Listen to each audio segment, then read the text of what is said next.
So in the last couple of episodes, I spoke about why you must love your body and the incredible miracle of our physical body. Of course, there is the spiritual, emotional, etheric, but the physical body alone and the four elements of the physical body, air, um, water, fire, and the earth, and so much more, how to understand the language of your body. So if you haven't seen that yet, please go and watch those episodes. I think you will find them inspiring and hopefully also very interesting.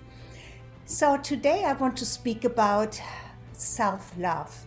I call it heroic self-love. And all of my programs and teachings are really empowered by heroic self-love. Why heroic?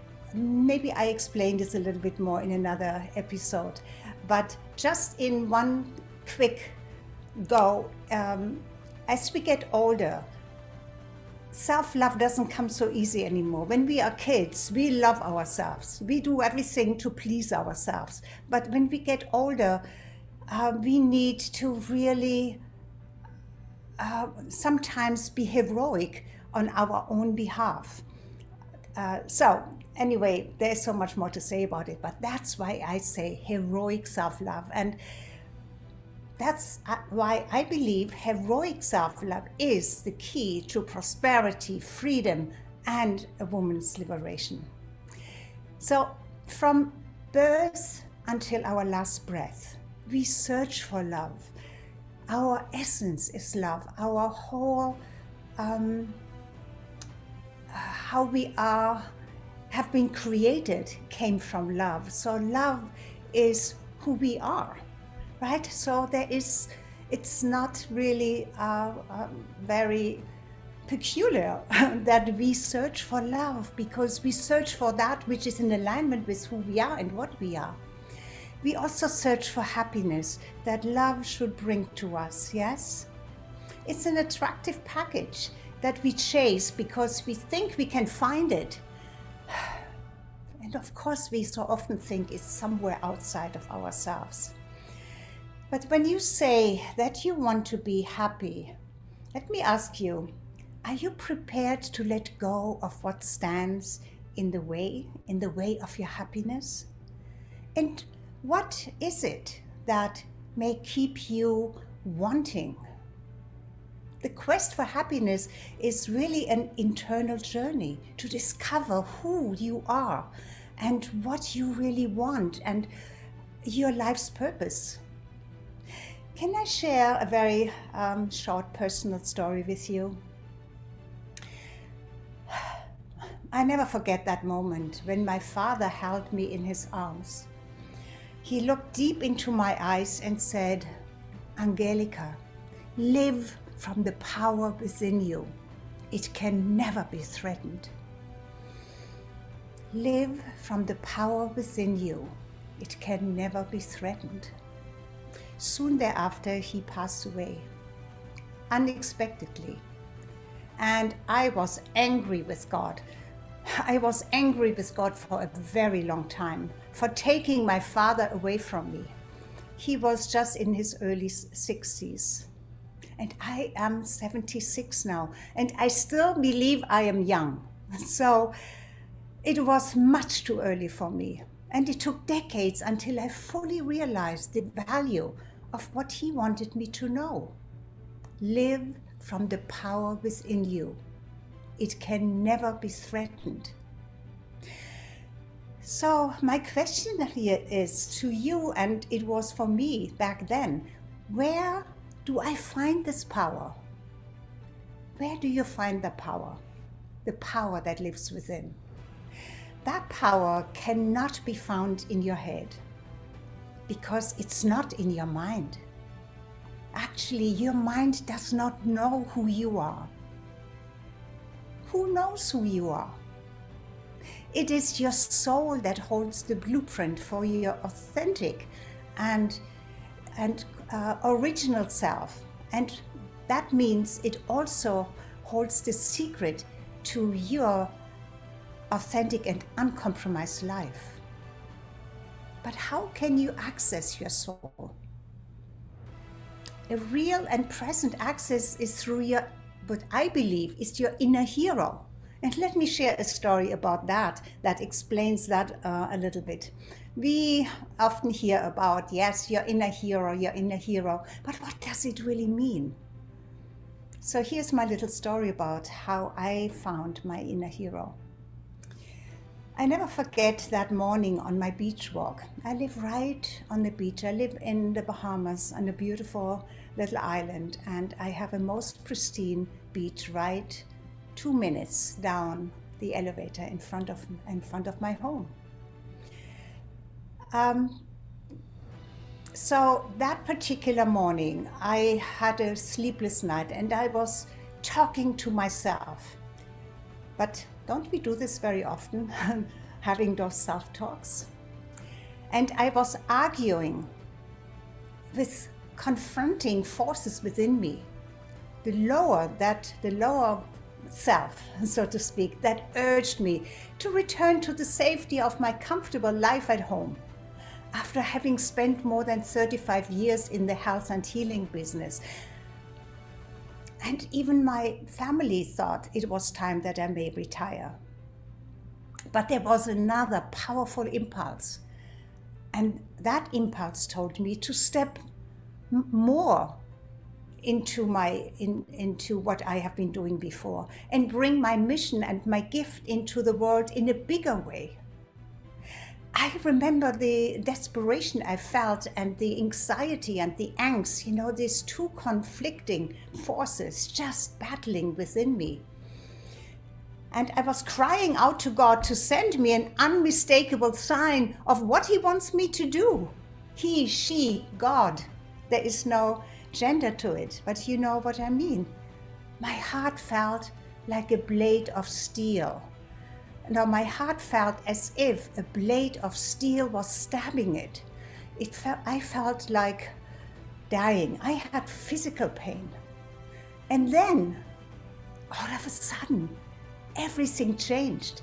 A wave of exquisite love and gentleness really flooded my whole body. It came from above somewhere and just flooded my entire body. My heart felt as if it was held in the invisible hands of God. And I remember that I fell on my knees and sobbed. Then, as if from a place that I can only call my soul, there rose an image of there was one image, but there were two horses, two powerful horses. One was a black stallion with the power of a of a war horse, and the other was a silver white winged like a Pegasus, a beautiful, beautiful horse with enormous wings. I do not know why, but I immediately recognized those two horses and those two images, the black battle horse and the silver white winged Pegasus, as part of who I am, part of my soul. And for some reason, in that moment, I was also giving the instruction to embrace the power of each as representations of my soul. So I called them my inner hero. You see, the love and authority that exuded from my inner hero, from that moment, and the images and the gift, the epiphany that I received at that moment, opened my capacity to understand and embrace myself much more than ever before. So I called upon the battle horse to give me the courage and confidence to ask for what I wanted. Well, after this experience, after I got home and had a meditation and contemplation about it, what was this for? What was the battle horse for within my soul? And yes, I discovered that it gave me courage and confidence to ask for what I wanted and what I needed.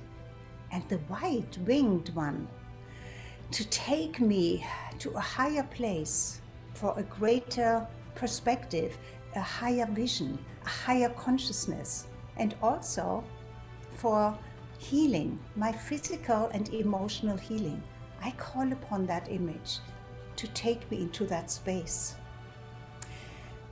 The guidance and wisdom that came from my soul in the image of my inner hero, those two horses, inspired my whole new teaching all the way from all the way back then. That was 4 or 5 years ago.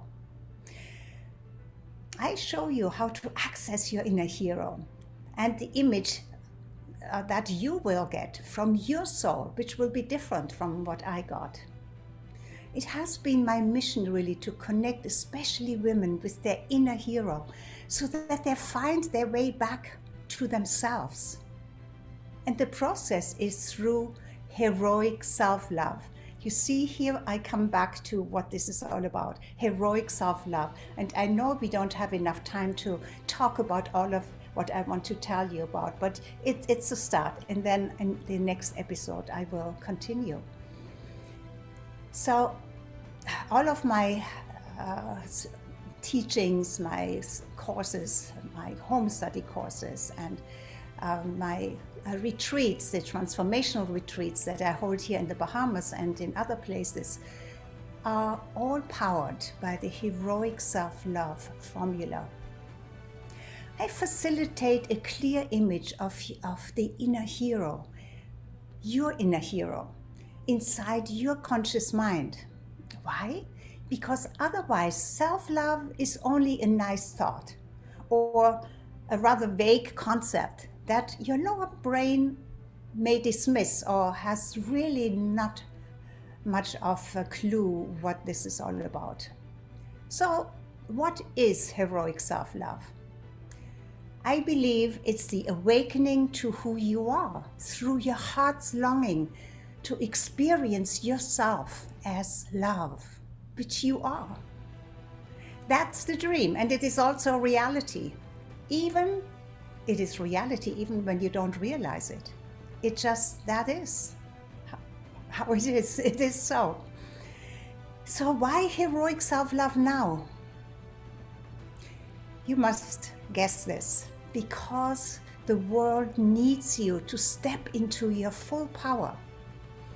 I believe that women are the pillars of a new consciousness and need to lead the world into a fearless cooperation amongst women and amongst all of mankind for peace, for joy, for that which we came here to accomplish. What stands in the way? Fear. Fear is the most destructive force on earth, and fear is on the rise, isn't it? Do you see it all around you? So the antidote to fear is love. Of course it is. As a matter of fact, love is the most powerful energy in the universe. So it looks like love is the great healer, yes? Then can you see that self-love heals the self? If love is the healer, then self-love heals the self, yes? Can you accept that self-love restores yourself in every way and to your original self, the self whose essence is love? So let me ask you this. Do you find it easier to love somebody else than to love yourself? Yes, I always did. Not today anymore, but I believe, yes, it is easier to love somebody else. Why? Why is this so? Because we can love a part of somebody, usually the most lovable part, and feel good about ourselves. We are pleased because we love somebody else, the loving part. But it doesn't work that way with loving yourself. Unless you fool yourself in believing that you can hide parts of yourself from yourself. And yet we do it all the time by keeping the parts of ourselves that we don't like so much. We keep them hidden. We hide them. Let me give you a visual example of how we do that. Just imagine a room in your house that you don't want to go into. So you lock it with 3 locks and put security in front of the door for fear somebody may stumble into it and discover whatever it is in there that you don't want anybody to see. Maybe chaos, or a lot of garbage is there, or accumulated, when it comes to ourselves, accumulated negativity. What negativity, you ask? All of those judgments that we have, the blame, the guilt, the regrets, the lies, the doubts, the illusions, the shame, and on and on and on. Oh yes, better keep all of that locked down, right? Locked up in a room, put a lot of locks on that door so it's out of reach. But it's there. And then you may worry, going back to the analogy of having actually a room like this in your home. Then you worry, you're afraid somebody may go into it. God forbid, let anybody else discover it. So you cannot be fully yourself. You are fractured because you keep that part locked away from yourself and away from others. So we get, what does that really prompt us to do? We wear masks, right? Make-believes. We get used to wearing masks which hide part of ourselves that we fear makes us unlovable. Can I ask you something else? I want you to be honest and also watch for not wanting to go there, or just simply be aware that you may not know. That's okay too. It's not a test, but an awareness exercise. So here are some questions that I want to ask you.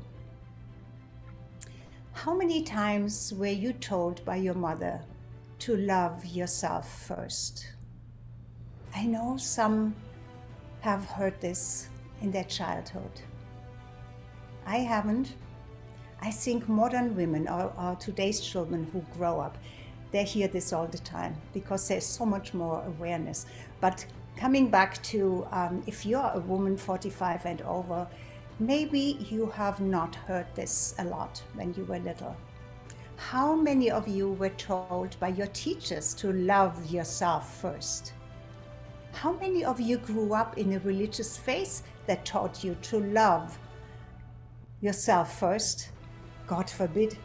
I grew up in a Roman Catholic church. Self-love was dirty. You cannot love yourself.